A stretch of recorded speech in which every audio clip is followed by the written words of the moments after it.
What's up everybody, this is BR, and it appears that Blizzard has started giving us information about their next balance update for Overwatch 2. I've been playing a lot of Overwatch 2 these past couple of weeks, and honestly it's been a pretty good time. That's the game overall, and it's pretty fun that at the very least it does keep me coming back. However, there is an issue with its balance at the moment because of a lot of the changes that they've had to do transitioning from Overwatch 1 to Overwatch 2. Unfortunately, these changes haven't been addressed until now, but at the very least there's something to look forward to.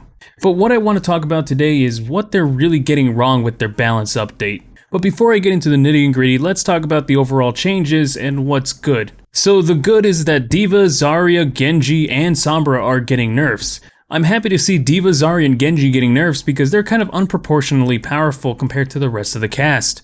It could be for a variety of factors, but it's understandable why Zarya and D.Va themselves are considered overpowered, and that's because of the changes in tanks that maybe weren't the most well tested. So it's good that they're being addressed. Genji is getting a nerf, which is good news, but there's something bad about the changes that I'll get to about in a moment.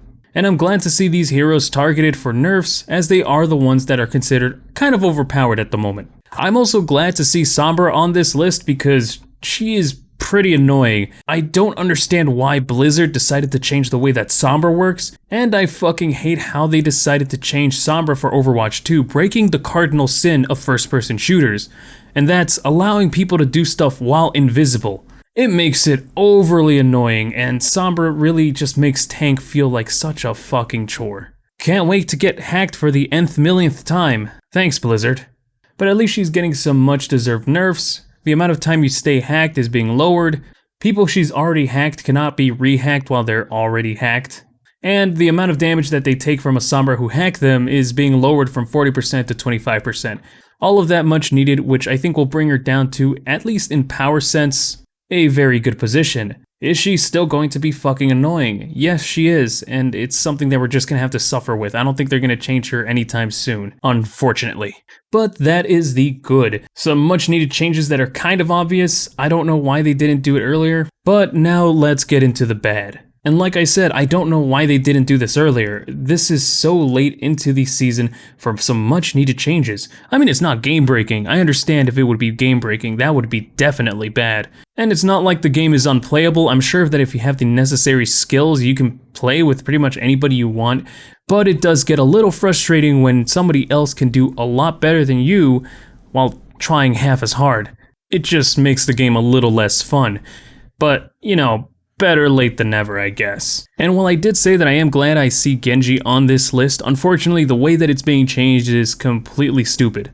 As YouTuber and pro Overwatch player Flat says, the changes here are completely benign because Genji's neutral game, as in his regular attacks, are not really the problem. Sure, he deals a lot of damage, but that's not really what dictates his success in games. What actually makes Genji really unstoppable is Nanoblade.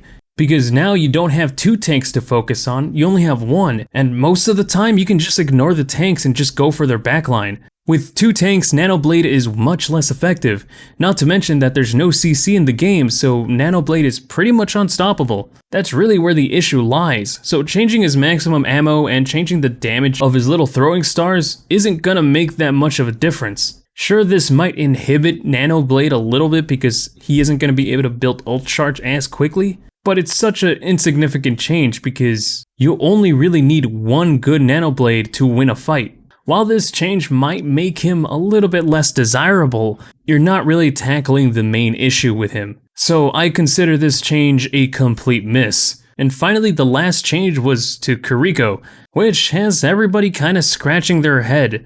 Her invulnerability window when using Swift Step has been reduced, which I don't know, was that actually an issue? This one really just has me scratching my head because I don't know, that wasn't really an issue with me at all, and I don't think anybody really actually has any issues with that. I mean, I'm glad that they're doing it to make the game a little bit more enjoyable, but I think it would have been a lot more favorable to see some changes to her primary fire. I feel like it deals a little bit too much damage, but I'm not entirely sure. I'll leave that to you guys. And finally, I think the biggest issue and the biggest miss of these changes so far has to be with Sojourn, because she is nowhere to be found in this blog post. Because at the moment, Sojourn is pretty much the perfect DPS, because she can do everything. She has a railgun that's extremely powerful, a primary fire that's pretty powerful, high amounts of mobility with her tactical, and an area denial ability that can confidently kill somebody of 200 health. Literally, if somebody with 200 health stands in her little bubble thing, they will die. It's ridiculous.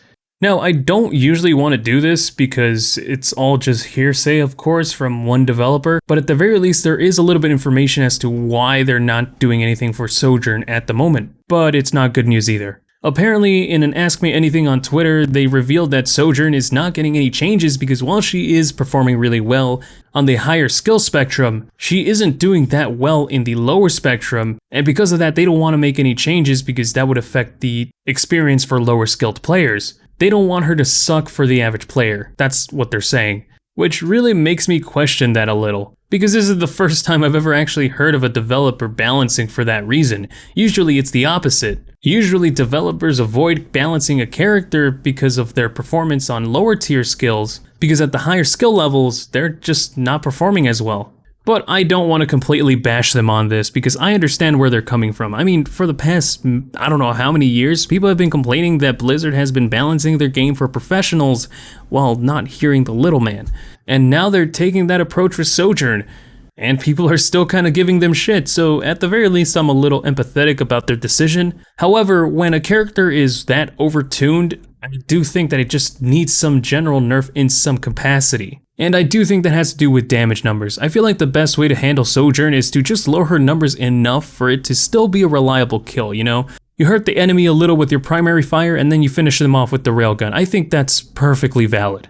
Because Sojourn can at the moment one-hit kill with her railgun, and that's just ridiculous. So I'm just hoping that Blizzard changes their mind at the end. But like I said before, I don't think it's the end of the world because the game is playable at the very least. Sure, there are some bullshit moments with some of this balancing and whatnot, but it doesn't ruin the game completely. There isn't one character that's just, completely wiping. Genji is still counterable to some extent. It just requires a lot of effort to do so, and I think that goes for a lot of these characters that are being reworked at the moment.